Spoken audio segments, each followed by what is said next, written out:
I'm Daria. This is the Higher Authority. To my right, I have Doug Wald, Aaron Frenchman, and extremely excited today to have Chris Coluccio to my left. Chris has so much going on, so much that we're going to cover today that you're really going to want to tune in today.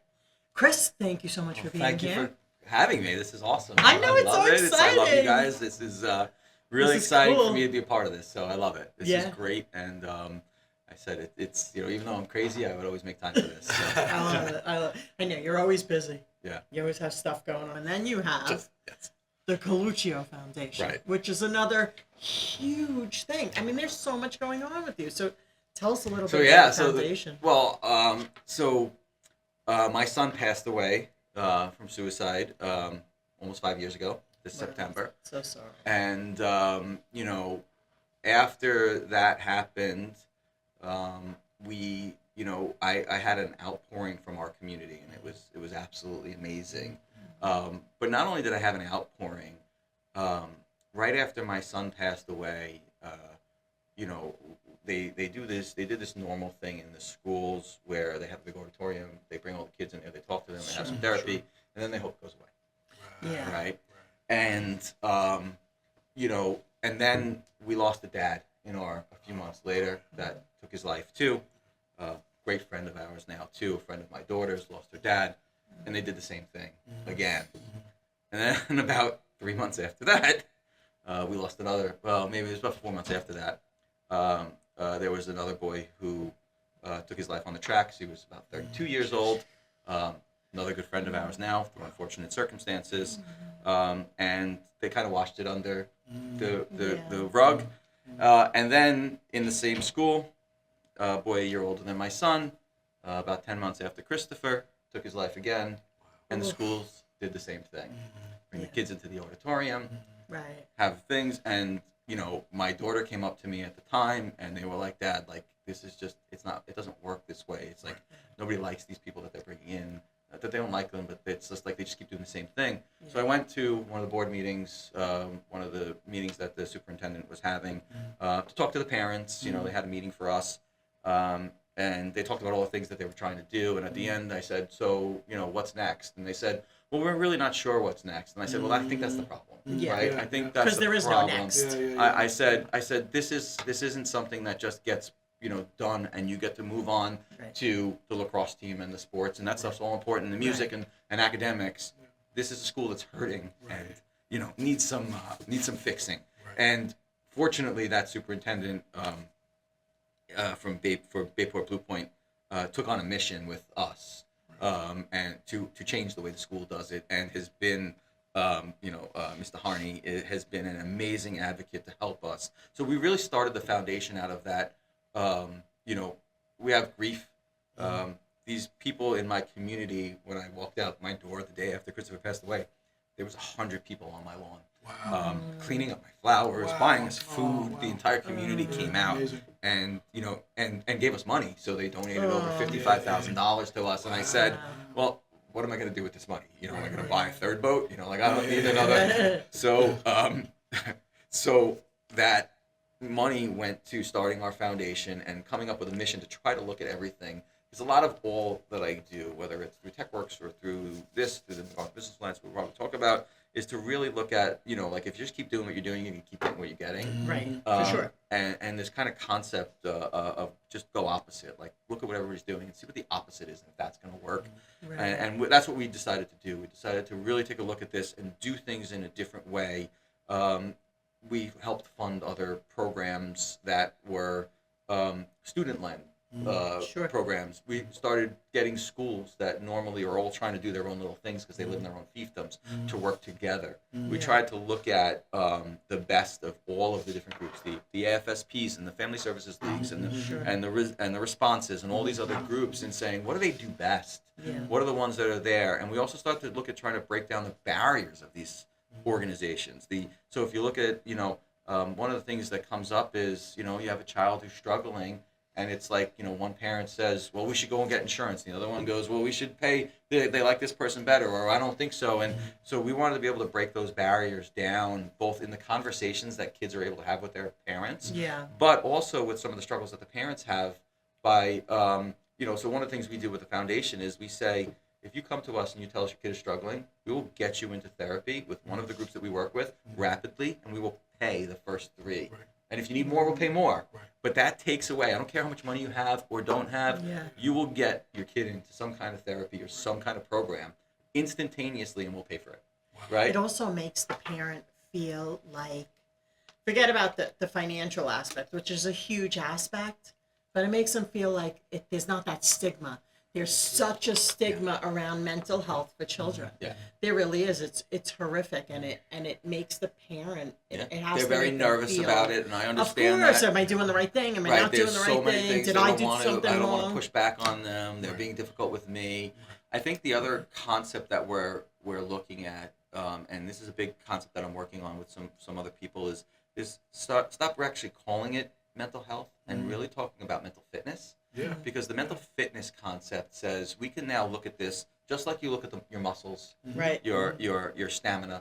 You have love to it. work on it, right? Yeah. You have to exercise it. You have to do things. You have to build resiliency and Sure. strength so that when you have to carry that heavy weight, you now have the tools, you have the structure resolve to Right. be able to help resolve that or to help somebody else resolve that. Right. So I think until we really change the entire concept of mental health for kids into, and not just for kids, for No, everybody, yeah, into everybody. mental resiliency, what do we need to do? This kind of concept, I say, it's mind, body, soul, and friendship, community, that kind of stuff. Build all of those up, Yeah. and now when the challenges come up, you're going to have somebody that's there to talk to you. You're going to have somebody that's there to recognize what I didn't recognize, right, in my son. And and it's also going to be something that people can work on together. So in mental health, it's this thing that's got a stigma.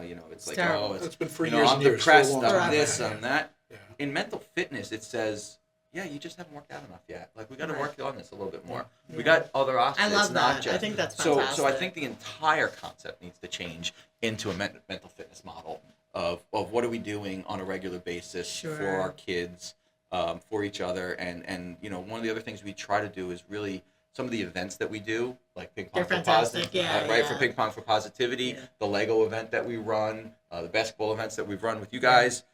Those events are to get parents and kids able to talk about this, because it's a difficult conversation dealing with suicide Sure. and young kids.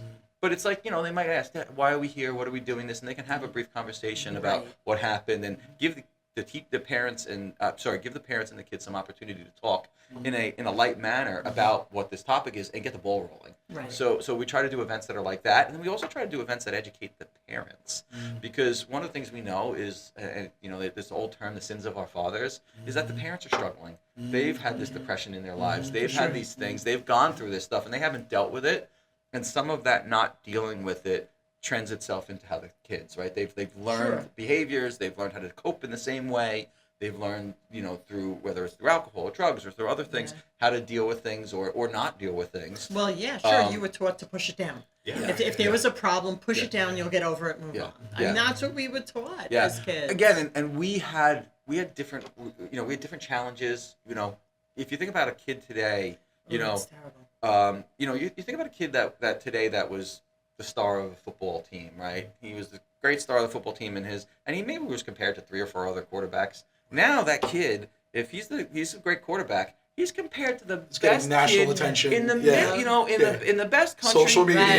And Yeah. so this kid who's a really great athlete and just Yeah. wants to play football, Right. now it's like, Feels I'm terrible a about horrible himself. person. I'm terrible. I can't throw Yeah. the football. I can't do that. And it's not a fair comparison No, right. to No. think that you just can't, so everybody's trying to, everybody's got the perfect house and the perfect wife and the Right, perfect right. and the perfect and all It's of- the and- social and- media. And if we're dealing with that, and I see that when I look at the social media, and I'm like, oh my God, their stuff is so much better than Right. mine. Like, and It's I so go, true. and everything's so polished and perfect.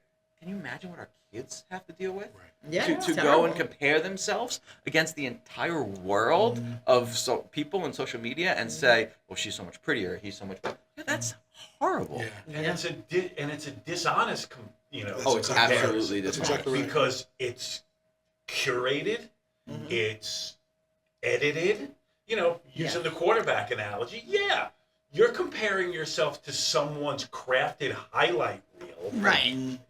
When the truth is, You know? Yeah, so like there's Right, this they came off the bench. yeah, there's this group called Dude Perfect, right? And I used to Of watch course. it with my Oh, son yeah. all the time. We know them, right?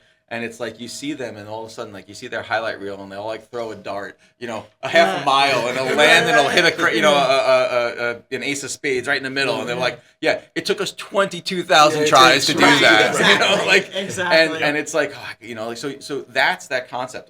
I mean, if you look at even in the name, it's Dude Perfect. There's nothing perfect about what you're doing, right? Right. Like it's messy along the whole way. Yeah. And I think that that's why it's a tough challenge for our kids, and we need to talk to them about that. And I'm seeing some actually having the conversations with the kids that we're having now with my son and his group of kids, and it's still challenging, and obviously it's not going to get fixed anytime soon, but they're much more open to the conversations that we never had as Yeah. kids. No, Never had as definitely kids. There's been not. more acceptance, Yeah. over the last Yeah. number of years, certainly. Yeah. So There isn't the same level of shit. yeah, exactly right. And again, when we were kids, like if you had a tough time in school, you went home and you had a different life, right? Yeah, right. You had a different life, and you may go to dance and have a different life. It didn't carry No. all the way around. This stuff carries with you. Yeah. You come home, you had a bad day at school, and somebody made fun of you. All of a sudden, you get on social media. You have a bad day on social media. Someone's making fun of you, Yeah. right? Like, and then you have a bad day at and they compound each other. We need to figure out how to break that stuff up. Well, the bullying can follow you everywhere. Everywhere. That's correct. Yes. You have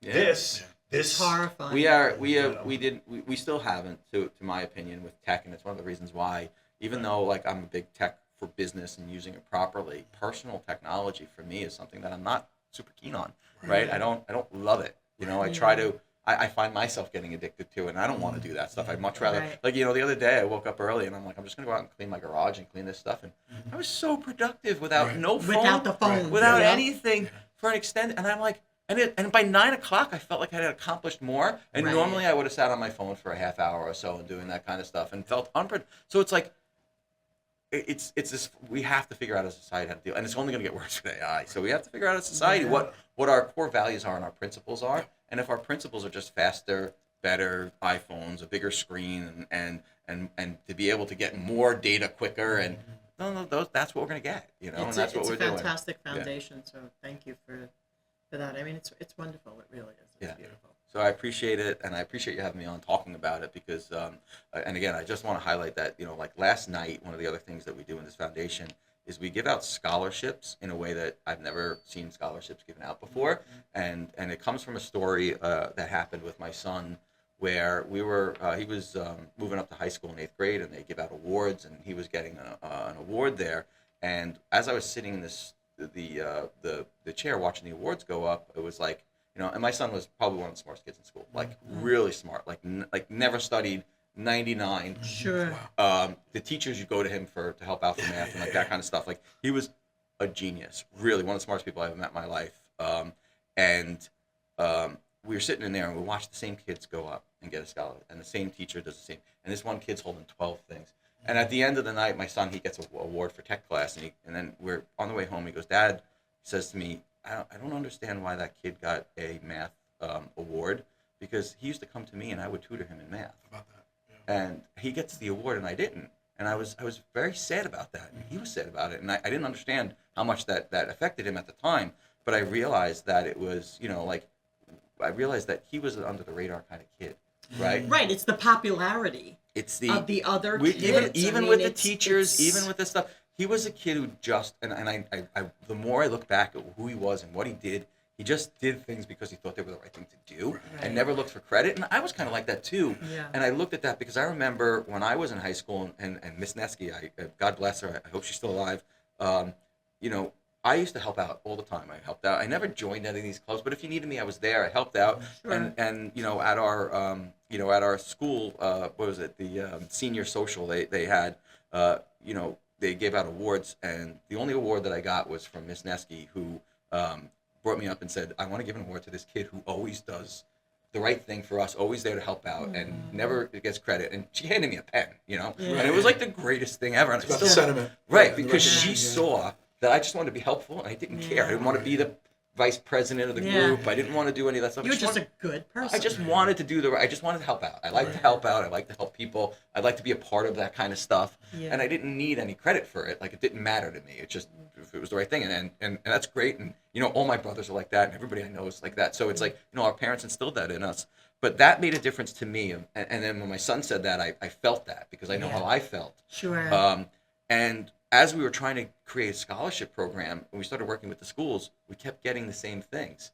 Hey, we want you guys to create this under the radar scholarship for us, where a teacher or a janitor or a counselor writes a little something about a student, and we'll give them an award, right? They're gonna, you know, they fly under the radar. The kid that picks up somebody's books or stops somebody from bullying them, but isn't the academic scholar, isn't the star athlete, isn't the greatest musician. The schools couldn't deal with it. They couldn't. Well, they have to fill out this essay. No, we don't want them to fill out essays. So it's got to be feeling. It's so not, so it was very hard for us, and I was like everything else. Well, then screw it. You know, let's do it ourselves. Right. So we put out our own essays. We put them love out it. to the schools. It's We changed it. amazing. We created different types of scholarships that are given to people who've overcome mental health challenges. Not about I don't care about your academics. Yeah. Tell me how you overcame your mental health challenges, how you overcame a tragedy. We call that good grief scholarship. Go out to the community, ask the teachers, ask the counselors, ask industry leaders and stuff to nominate people who just do the right things for us that are graduating, and that kind of stuff. So I know I'm going long. No, on that's okay. this. That's okay. And so last night it all culminates, and this is our third year doing it, in a scholarships award night that we do on our own by ourselves. Love it. We had over 100 people last night. We gave 24 students that, in a lot of cases, would not receive a scholarship for other reasons. Scholarships, and it's one of the greatest things you've ever seen in your entire life. It's amazing to see how it's done when these families come out and they're just like, my son just, you know, he was so excited to see it. My daughter was so excited. And so we had over 24 kids. We gave out almost, I think, $17,000 in scholarships. Wow, that's amazing. And we had a great night. We all ate. We had it's just a beautiful night together. And those kids will never forget that. that's exactly You right. could have changed their direction well, just I hope by so. that thought. I hope so. And I hope, and again, I talk about this, I hope that they go out and do the same. Right? Yeah. That's what it's about. So doing that and having that in a foundation, having scholarships, I see where we're struggling. Yeah. It's these systems and these fiefdoms that need to be broken down because For sure. you're just doing the same thing. They really couldn't understand it. And I'm like, so I'm out there saying we can do it a different way. And we're hoping next year to bring in other foundations that'll do it with us. Your foundation, recommend somebody who always helps out with us, right? Those kind of things. So we're going to try to even expand it even bigger. Well, we're in it with right? you. We're definitely so that into we it. can go out and find community leaders that see kids doing something great and highlighting that instead of just the academics and the sports, which again Exactly. are important and there's a place for it. Right, but it's not everything. But it's not everything. And the schools are making it everything right now. Because that's how they judge themselves. That's That's how the way they Not society's been everything. for many, many years, and you're breaking those barriers. And good for Yeah, you. I mean, those things, academics, athletics, they have their reward system. Right, they have a place. And then, you know, anyone who's got kids in any school district on Long Island also knows that it's not the squeaky wheel who gets the grease, it's the wheel who has a squeaky parent. Yeah, Yeah. it is. Politic for their It's- kid. Yeah. The kid who gets And 12 awards yeah. is because they don't want to hear his mother. Yeah, and I was never that kind of person, so I didn't go out and argue with the That is teacher. And so yeah, true. and it's sad that and we know that I've heard that on many occasions, that you know, and that's not necessarily the kid's fault either, which is the other thing I want It's to not the make kid's sure, fault. Sometimes because the kid's embarrassed. Sometimes the kids suffer because of that too. Exactly. And they Sometimes are- it yeah. brings Pressure. on Yeah. that mental issue. Yeah. Yeah, Yeah. for sure. 100%. So this focus on that stuff for me is like that's great. Great sports, great athletes. The system is so built for them to already get rewards just in the game alone, just in all that stuff, right? That these other people that are just trying to get through the day, being a good person, trying to do the right thing and trying to help out. Some of these people, the essays we get, they're helping out their sibling who has cancer, their mother who's has to work 2 jobs. I want to hear those stories, Yeah. Right. right? And I want to know that. And if you have academics on that too, fantastic, is Right. even better. But if you're just trying to get by day to day and you're doing the right thing and you're going to tell us and write a story about that, you know, we have kids. One of the other scholarships we give out is for one of the gentlemen, Bob Kalfa, who passed away. We give a scholarship out in his name just to somebody who's only going to a trade school. Like, we don't That's want nice. anybody. We don't want the academic. We want somebody. We want people to give. We want to give out to those people who are going to go to do welding or do something else, something completely different. You know. So Yeah. all that kind of stuff. All the things without a scoreboard. Yeah. Right, right. Mm-hmm. Yeah. Right. I love it. Right. That's so true. Man, I Yeah. said my one good thing. Right. Oh, yeah. Aaron gets one good thing per Yeah. podcast. That was it. Saved it for late this time. Right. Exactly. Yeah. So That's wonderful. Final thoughts? Yeah, no, and also gives a call to action on the Please. Coluccio Foundation. the foundation is cacgoodgrief.org. You know, we call ourselves a Good Grief Foundation, trying to make good out of this grief that went by, and we have a few partners in that area. So yeah, cacgoodgrief.org, and yeah, we all, if from that foundation on August 1st, if you happen to make your way out to Davis Park. I know it's not easy to always get there, but we come by ferry. We rent out the casino, and that's we great. throw a social mixer. We're honoring a great friend of mine, a great friend of the community, Seth Needleman from the Fish Store in Bayport. It's one of the, I mean, honestly, he makes me feel like I do nothing. Like, he is such an amazing person that, like, I'm almost embarrassed sometimes that I'm not as good as he is. Like, that's kind of, because he is one of the best people in the community you've ever met. And so we're honoring him with our Force for Good award, and it's just a wonderful day. That's So, wonderful. yeah. That's amazing. This And has we throw a been beach bash fantastic. too, so the kids get to go on the beach Oh, and we get that's to go up and have a great. cocktail. Great. Oh, Yeah. that's awesome. So- Aaron, any final thoughts? No, just, can't extend enough how much we appreciate you being here It's and wonderful. talking about all the things you've talked about. All very important. Well, guys, thank you so Thank This you. has much. been so Yeah, great. great to have you. It's Absolutely. amazing. This has been Yeah, really appreciate it. fantastic. This has really been wonderful. I'm so I glad love the you're here. conversation. I love talking to you guys. You guys are awesome. I know I talk a lot too, so I'm So That's do sorry. good. That's good. Welcome, Always. welcome to the club. Yeah. It's just But so, no, yeah. this is wonderful. I really appreciate you guys. I appreciate all you guys do too. So Absolutely. yeah, This has been great. couldn't have spent my morning in a better place. Oh, wonderful. Well, this has been The Higher Authority. If you have any questions or comments, please contact us at info@execsally.com. Thanks. Have a great day.